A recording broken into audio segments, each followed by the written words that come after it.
When I met Emma, I was still carrying the weight of my own expectations. Life felt like a series of to-dos. Work with my parents on the family business, hit the gym, and go to the occasional party to prove to myself I was still in my 20s. That night in Chicago wasn't supposed to be anything special. Just another party thrown by Kyle, my best friend, who was always convinced the next party would be epic. But as soon as I walked through the door, I knew he'd oversold it. The house in Lincoln Park was packed, the music blaring but outdated, and the smell of stale beer clung to the air. I wasn't there for the atmosphere, though. I'd shown up out of obligation and maybe the faint hope of something surprising me for once.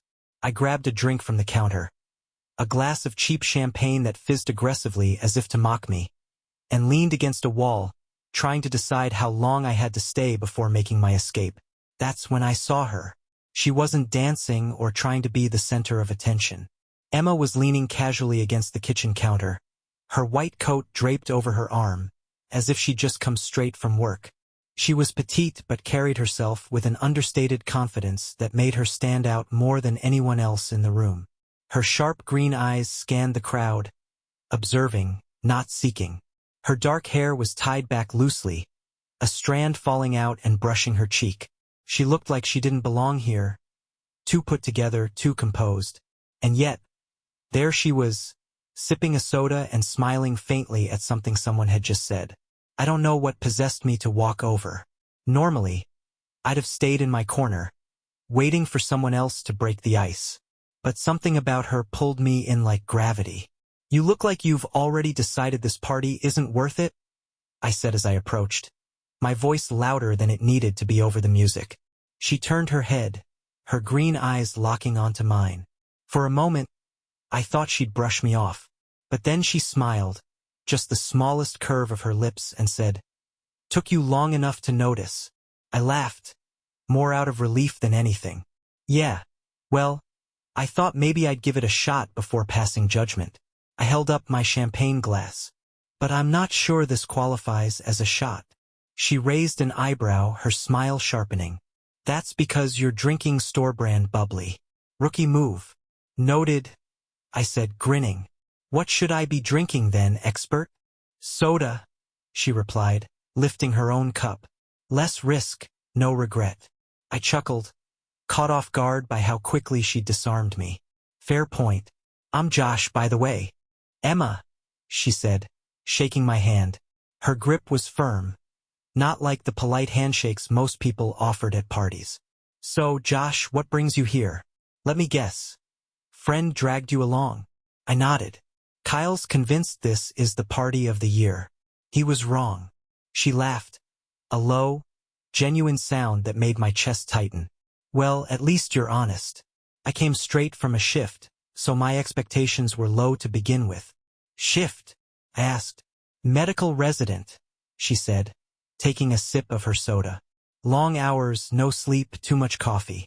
The usual. Impressive, I said, genuinely meaning it. I work in furniture sales. It's not quite saving lives, but it pays the bills. Furniture, huh? She said, tilting her head. That sounds practical. And you're helping people too, just, with chairs instead of heart surgery. I laughed, grateful for her easy humor. Exactly. Someone has to make sure people have a comfortable place to sit. We talked for hours after that. I told her about growing up in Washington, how I'd ended up helping my parents with the family business, and how I felt like I was still figuring out if that was where I wanted to be. She told me about medical school, her dreams of becoming a doctor, and the sacrifices it had taken to get this far. Her stories weren't glamorous. She talked about exhaustion, about doubting herself, about the constant pressure to be perfect. But there was a fire in her when she spoke, a determination that made everything else around us feel small. At one point, someone turned the music up even louder, and Emma winced, rubbing her temple. Okay, she said, standing up straight. That's my cue to leave. Already? I asked, though I knew I sounded ridiculous. She smiled at me, soft but knowing. It's past midnight. I've got rounds tomorrow, and I need at least 2 hours of sleep to function. I'll walk you home, I said, before I could second-guess myself. She raised an eyebrow but didn't object. All right, furniture guy. Let's go. The air outside was crisp and cold, the kind of January night that made your breath cloud in front of you. Emma walked briskly, her white coat fluttering behind her like a cape. We didn't say much, just the occasional comment about the quiet streets or the harsh glow of the streetlights. But the silence wasn't uncomfortable. Felt natural. When we reached her apartment building, she turned to face me, her green eyes shining under the street lamp. Well, she said, her tone light but final. Thanks for the walk, and for the conversation. Anytime, I said, though I knew we'd probably never see each other again. She hesitated for a moment, then leaned up and kissed me. It wasn't long or dramatic, just a quick, soft kiss that sent a jolt through my entire body. Good night, Josh, she said, pulling back and smiling. Good night, Emma, I managed to say, my heart pounding as I watched her disappear into the building. I stood there for a long moment, the cold biting at my skin, before finally turning to walk away. I told myself it was just a fleeting moment, a chance encounter that wouldn't mean anything in the grand scheme of things. But deep down, I already knew I was wrong. It started with a phone call I didn't expect to get. I convinced myself that night with Emma was just a fleeting moment, the kind you tuck away as a nice memory and move on from. After I left Chicago, life went back to its usual rhythm. I threw myself into the family business in Washington, managing supplier contracts and inventory issues. My parents depended on me, and though the work wasn't exactly inspiring, it kept me busy, kept me grounded. 3 weeks later, I was sitting in the warehouse office, surrounded by piles of invoices, when my phone buzzed with an unfamiliar number. I ignored it at first, assuming it was a spam call, but it buzzed again, and again. Finally, I sighed and picked up. Hello, Josh. The voice was calm, self-assured, and familiar in a way that made my chest tighten. Emma, I said, sitting up straighter in my chair. You didn't ask for my number, she said. There was a teasing edge to her tone, but underneath it, I could hear something softer. My stomach flipped. I thought you weren't the type to hand it out at parties. I'm not, she said simply, but I figured you might want it. For a moment I couldn't find the words. The memory of that night, the way her lips curved when she smiled, the way she kissed me like it was no big deal, came flooding back. Yeah, I said finally, my voice barely above a whisper. Yeah, I do. That phone call lasted 2 hours, and it was only the beginning. First, we kept it casual. A few calls here, a few texts there. She told me about the chaos of her residency. The grueling hours, the relentless pressure, the nights when all she wanted to do was collapse into bed, but couldn't because she had one more chart to fill out. I told her about the business, about the frustrations of working for my parents, and how I felt like I was constantly trying to prove myself. Emma had a way of cutting through the noise. She didn't just listen. She got it. She'd tease me about being Mr. Practical Furniture Guy, but there was never any judgment behind it. It was refreshing. The way she could make me laugh even when I was venting about supplier mishaps or late shipments. The distance didn't seem to matter. We started planning visits. I flew to Chicago first, and when I saw her standing at the arrivals gate, wearing a black coat and a scarf that made her green eyes pop, it hit me how much I'd missed her. Hey, stranger, she said, her voice warm. Hey, I said, grinning like an idiot. The weekend was electric. She showed me her favorite parts of the city. Quaint coffee shops where the baristas greeted her by name, the hidden corners of Lincoln Park where she liked to escape the noise, and her favorite dive bar that served the best greasy burgers I'd ever tasted. We stayed up late, talking about everything and nothing, and when we fell asleep tangled together on her couch, it felt like the most natural thing in the world. When I left on Sunday, she walked me to the curb and hugged me tightly. Don't be a stranger, she said, her voice light but her eyes serious. I won't, I promised. The visits became a routine. One weekend in Chicago, the next in Washington. Emma would fly in late Friday night, exhausted but still smiling as she stepped off the plane. I'd take her to quiet spots I'd discovered, places that felt like ours. We'd hike the trails near Mount Rainier, the crisp air filling our lungs as we shared stories. Sometimes, we'd just stay in, cooking dinner together in my cramped apartment kitchen, and laughing when she scolded me for not chopping the vegetables properly. I fell for her hard and fast. It wasn't just her wit or her intelligence, though those were part of it. It was the way she made me feel seen, like she understood parts of me I didn't even understand myself. She never made me feel like I had to pretend to be more than I was. But it wasn't always easy. The distance was tough, and her schedule was even tougher. There were nights when I'd call, only to hear her whisper, "I can't talk right now. I'm in the middle of a shift." I'd lie awake, staring at the ceiling, wondering how long we could keep this up. Once, during one of our visits, I tried to bring it up. We were lying in bed, the morning light spilling through the curtains, her head resting on my chest. "Do you ever think about where this is going?" I asked, my voice hesitant. She tilted her head to look at me, her green eyes searching mine. "What do you mean?" "I mean, long-term.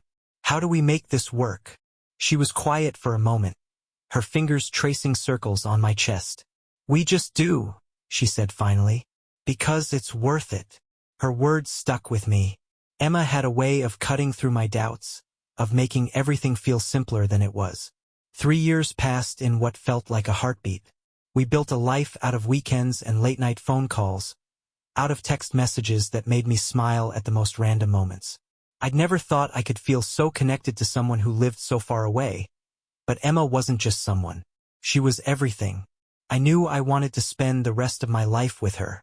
The realization hit me during a random Tuesday phone call, when she was rambling about a particularly chaotic day at the clinic. Even in her exhaustion, there was a spark in her voice, a fire that made me want to be better, because she deserved better. The night I proposed, I was more nervous than I'd ever been in my life. I'd flown to Chicago without telling her, showing up at her apartment unannounced. She opened the door in her scrubs, her hair tied back in a messy bun, and for a moment, she just stared at me, confused. "Josh, what are you doing here?" "I missed you," I said, stepping inside. She smiled, shaking her head. "You're ridiculous." "Maybe," I said, pulling the small velvet box from my pocket. Her eyes widened as I dropped to one knee. "Emma," I said, my voice steady despite the pounding in my chest, "I love you, and I don't want to do life with anyone else. Will you marry me?" For the first time since I'd met her, Emma was speechless. She covered her mouth with her hands, tears welling in her eyes. "Yes," she said finally, her voice barely audible. "Yes, Josh." She dropped to her knees in front of me, throwing her arms around my neck. We stayed like that for what felt like forever, holding each other as the world outside faded away. The months leading up to the wedding were a test of patience, endurance, and compromise. I knew Emma was meticulous about everything in her life, but wedding planning brought out a side of her I'd only seen glimpses of before. Every decision had to be perfect, every detail just right. "We're not just throwing a party, Josh," she said one evening as we sat at the kitchen table, poring over mood boards she'd put together. "This is the first day of the rest of our lives. You know I'd marry you in a courthouse tomorrow?" I said, smiling at her over my coffee. She gave me a look, one that was half amused, half exasperated. "And you'd be happy with fluorescent lights and a judge who's thinking about their lunch break?" "Hey, if you're there, I'd survive it," I teased, earning an eye roll. But truthfully, I didn't mind. Watching Emma throw herself into planning felt like seeing a new facet of her, a passionate determination that reminded me why I fell in love with her in the first place. She was a whirlwind of ideas, from the Lake Michigan venue with its glass walls overlooking the water to the carefully curated menu that included a dish from each of our favorite places. She picked flowers that reminded her of childhood summers, white peonies and eucalyptus, and a color palette that was classic with a modern twist. I didn't fully understand what that meant, but when she showed me samples, I nodded like I did. What amazed me most was how she balanced it all. Even with her grueling hours at the clinic, she found time to plan, organize, and obsess over the tiniest details. She'd come home exhausted, her hair falling loose from her bun, but her face would light up as she spread out color swatches or showed me the invitation samples she'd been sent. "I think I found the perfect font," she said one night, sitting cross-legged on the couch with her laptop. I laughed, leaning over to kiss her temple. "You're incredible, you know that?" "Don't distract me," she said, though she was smiling. The day of the wedding felt like a dream I wasn't entirely convinced was real. I woke up early, pacing the hotel room as Kyle, my best man, tried to calm me down. "You've got this, man," he said, handing me a glass of whiskey.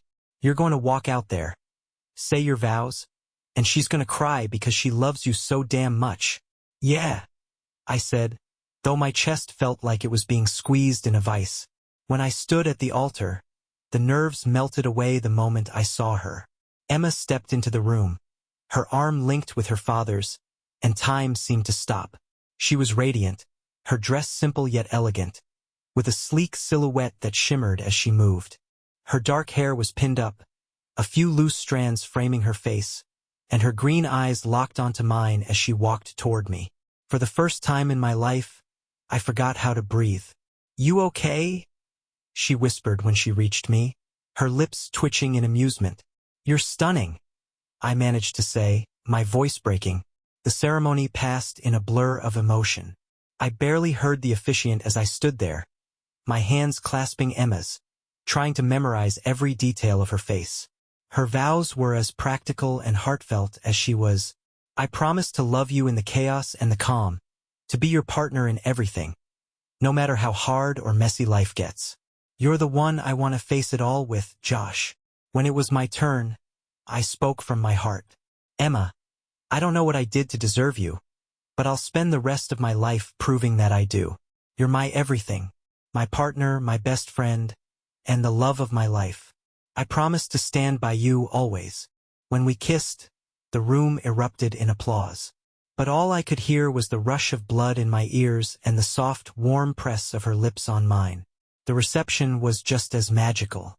The Lake Michigan sunset cast golden hues across the room as we danced our first dance to Frank Sinatra's "The Way You Look Tonight." Emma rested her head on my shoulder, her fingers entwined with mine, and for a moment, the world disappeared. "This is it," she whispered. "This is it," I echoed, holding her tighter. The speeches brought laughter and tears. Her dad's heartfelt toast about the strength she'd always shown, and Kyle's embarrassing stories about me fumbling my way through college. We cut the cake, toasted with champagne, and danced until our feet ached. It was everything Emma had dreamed of, and watching her laugh and glow under the lights made me feel like the luckiest man alive. The honeymoon was like stepping into another world. We spent 2 weeks in Tuscany, staying in a villa nestled in the rolling hills. Every morning, we'd wake to the sound of birds and the smell of fresh espresso. The days were filled with long walks through vineyards, quiet afternoons reading by the pool, and meals that stretched for hours, accompanied by bottles of wine we couldn't pronounce. "You're terrible at Italian," Emma teased as I butchered another phrase during dinner. "Blame my teacher," I shot back, earning a laugh. For those 2 weeks, it felt like time slowed down. We forgot about the clinic, the business, the pressures waiting for us back home. It was just us, 2 people who had built something beautiful together. One night, as we lay on the terrace under a blanket of stars, Emma rested her head on my chest and sighed. "I wish we could stay here forever," she said. "Me too," I replied, my hand tracing lazy circles on her back. But reality was waiting. When we got back to Chicago, the rhythm of life quickly returned. Emma dove headfirst into her work, her responsibilities at the clinic growing with every passing month. Meanwhile, I took on more responsibilities in the family business. My parents had decided it was time to expand, which meant frequent trips to oversee new operations. At first, we tried to hold onto the magic of the honeymoon phase.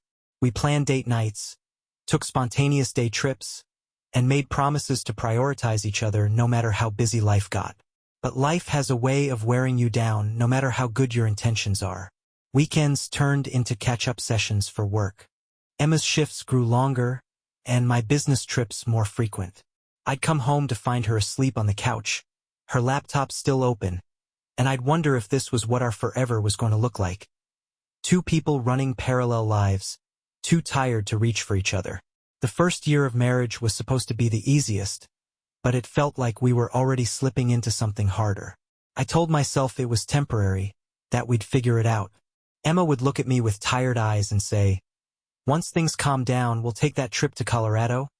But things never calmed down, and for the first time I started to wonder if they ever would. The first time I noticed the distance, it was subtle. Small things.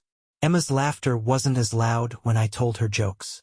Her kisses before work felt rushed, more habit than affection. She was always tired, always distracted. At first, I chalked it up to her job. Being a doctor wasn't just demanding, it was consuming. But deep down, I knew it wasn't just that. Something between us had shifted. At first, I tried harder. I'd show up with her favorite pastries after a long shift or plan surprise date nights. But each effort felt like throwing pebbles into an ocean, the ripples barely visible before being swallowed whole.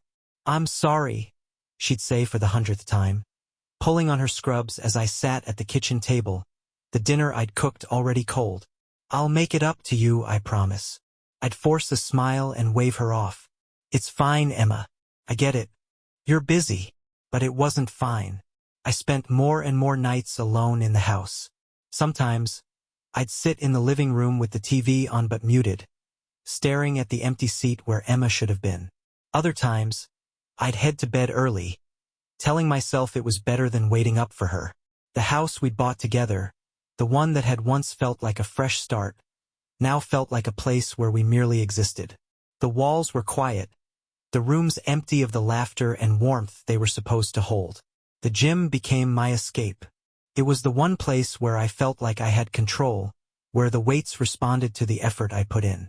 I'd push myself harder, longer, until my muscles burned and my mind was too tired to dwell on the growing void in my marriage. That's where I first noticed Lauren. She wasn't the kind of woman who demanded attention, but she had a quiet confidence that made her stand out.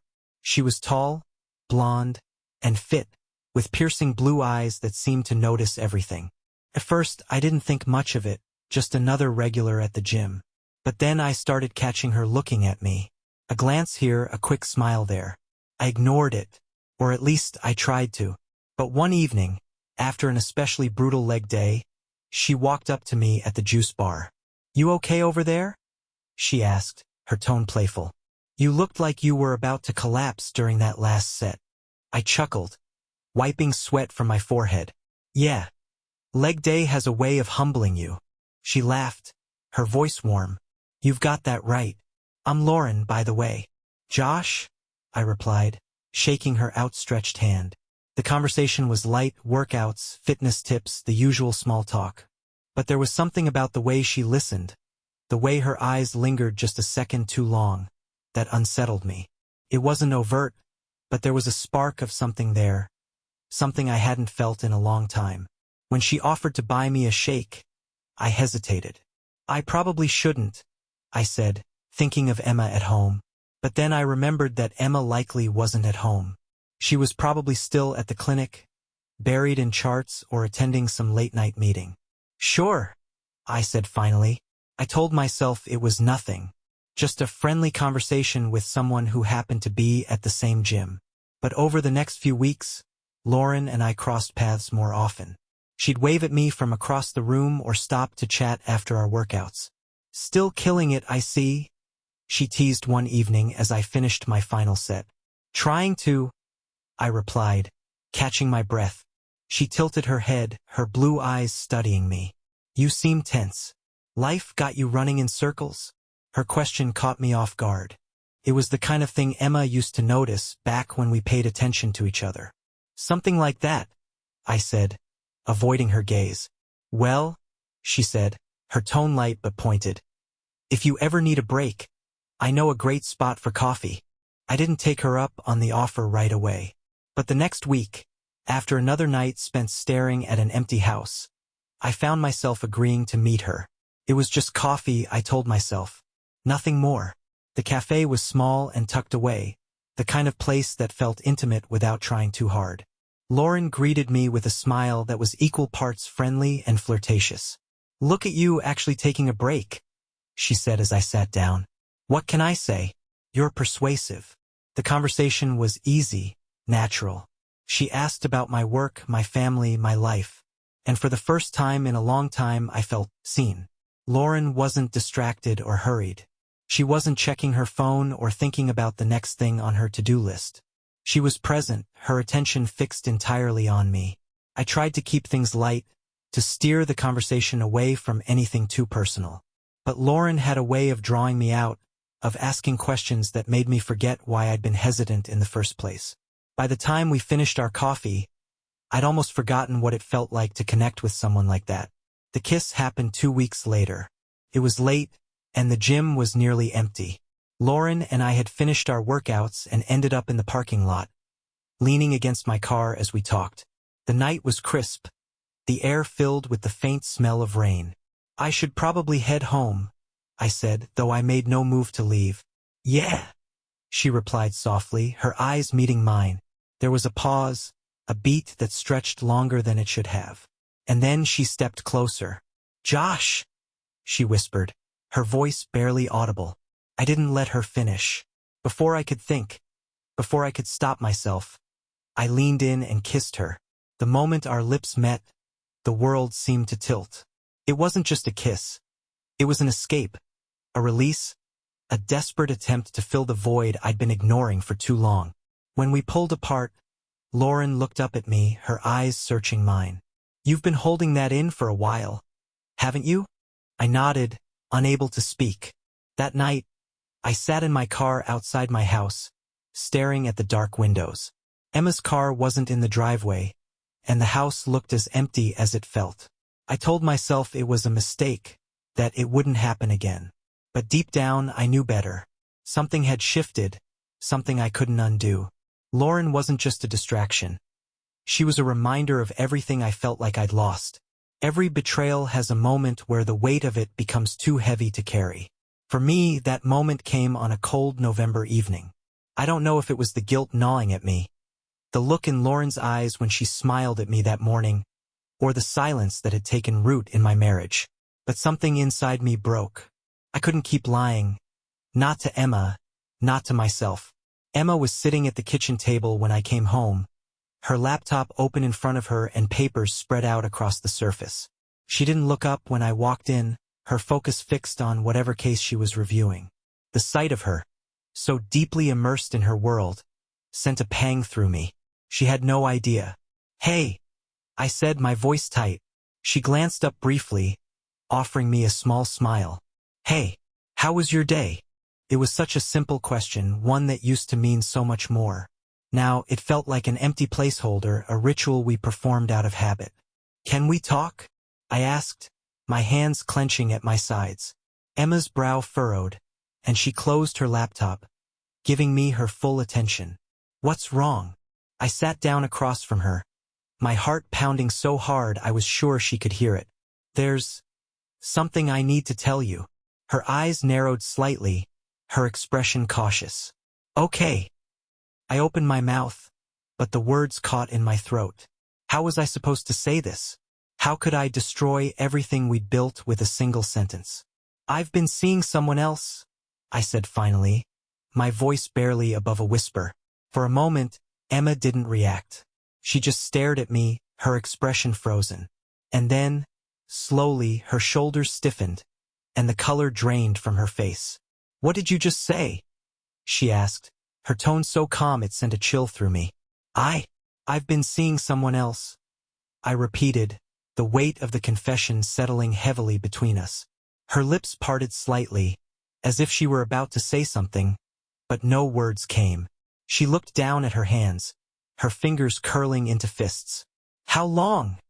She asked finally, her voice shaking. 3 months, I admitted, each word like a knife to the chest. Emma exhaled sharply, a bitter laugh escaping her lips. 3 months? Jesus, Josh. I didn't mean for it to happen, I said quickly, desperation creeping into my voice. I didn't plan this, Emma. I swear. Didn't plan it? She snapped, her eyes flashing with anger as she looked up at me. What the hell does that even mean? You didn't plan to cheat on me, but you did it anyway. I didn't know what to say. I didn't have an excuse, not one that would make any of this better. And this woman, she continued, her voice cold and sharp, is she someone from work? A random fling? I hesitated. She's someone I met at the gym. Emma let out a bitter laugh, shaking her head.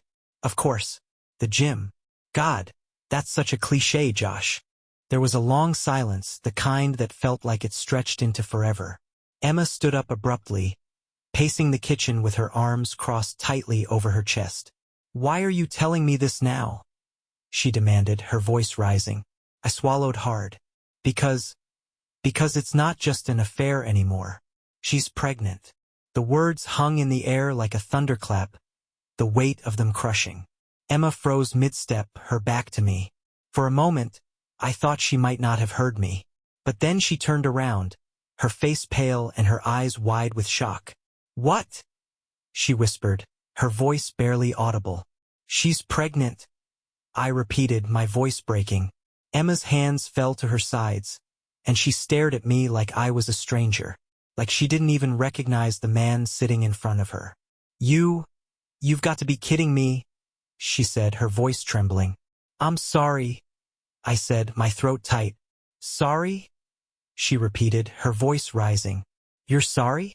You cheat on me. Knock someone up, and all you can say is you're sorry. Her words hit me like a slap, but I knew I deserved it.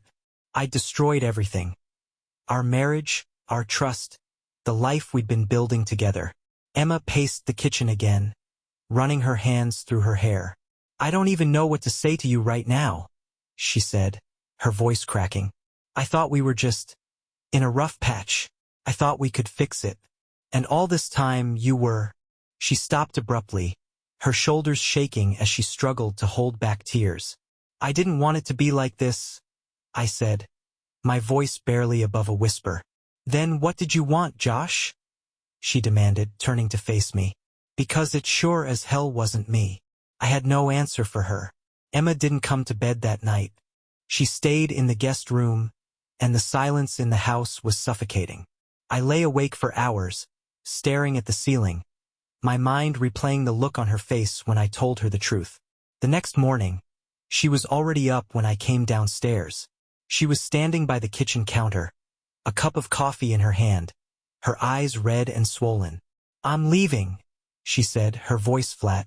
Emma, please, I said, stepping toward her. She held up a hand to stop me. Don't. Just don't. I watched helplessly as she packed a bag, her movements mechanical.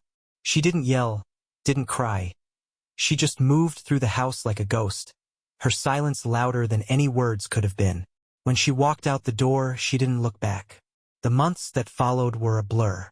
Emma filed for divorce, and I didn't fight her. How could I? I'd destroyed everything we'd built. Lauren tried to fill the void, but it wasn't the same. Even as we prepared for the baby's arrival, I couldn't shake the feeling that I'd made a mistake I could never undo. The day our daughter, Grace, was born, I held her in my arms and felt a wave of emotion I hadn't expected. She was beautiful, perfect, and innocent. In that moment, I promised myself I'd be a better man. For her. But late at night, when the house was quiet and Lauren was asleep, I'd think about Emma.